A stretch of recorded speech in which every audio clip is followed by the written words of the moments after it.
असतो? फाल्गुन. काय करते काय तू? हा तुमचा स्टोव. त्याच्यावर रॉकेल होता, काडी लावा आणि पेटवा. म्हणजे मी सुटले आणि तुम्ही पण सुटलाच. तू गडबडीने चुकीचं बोललीस काय? तुला स्टोव मध्ये रॉकेल होता आणि काढी लावा असं म्हणायचं असेल. स्टोव मध्ये नाही हो, नाही. स्टोवर हा. चितेवर होतात ना तसं. कमाल झाली तुझी.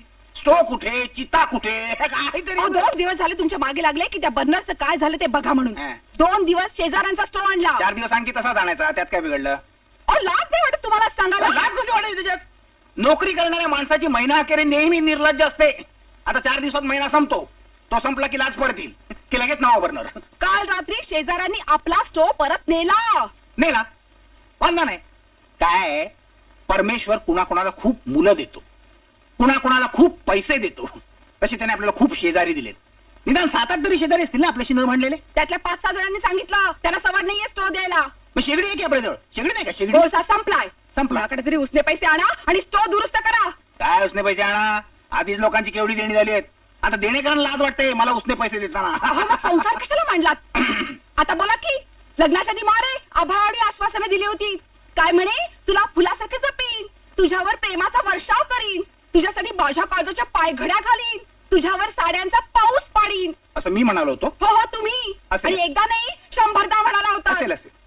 काय दारूचा घोट घेतल्यानंतर आणि लग्नाचा घोट घ्यायच्या आधी पुरुषाच्या आपल्या जिभेवर कधीच ताबा राहत नाही. असेल असेल, मी म्हणालो असेल.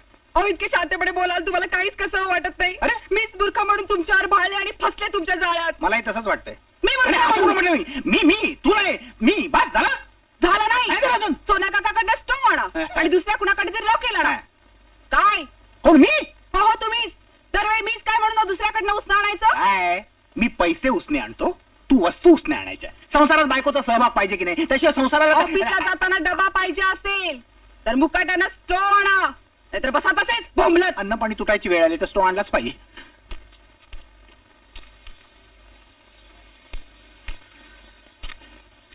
नमस्ते सोन्या काकू. नमस्ते. काहीतरी उसलं हवं असेल तुम्हाला. अरे वा, बरोबर ओळखलं. तुमचं डोकं म्हणजे खरोखर अगदी बरं. सकाळी उठल्याबरोबर मेली उसल्यापासून सुरुवात. अहो काहीतरी अडचण आली असेल. तुम्ही बोलू नका मध्ये मध्ये. हा शेजार म्हणजे नुसता छळवा नाही, काय उसनं मागतील याचा भरोसा नाही. धुंगणाचं सुद्धा सोडून मागतील. नाही नाही, सोडून नाही मागणार, पण ते सोडून ठेवलं असेल तर गोष्ट वेगळी.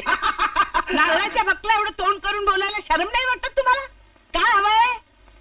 स्टोव काय सकाळीच बर्नर बिघडला. सकाळचा चहा सुद्धा झाला नाही हो अजून. चहा वाटतं. थापा मारू नका.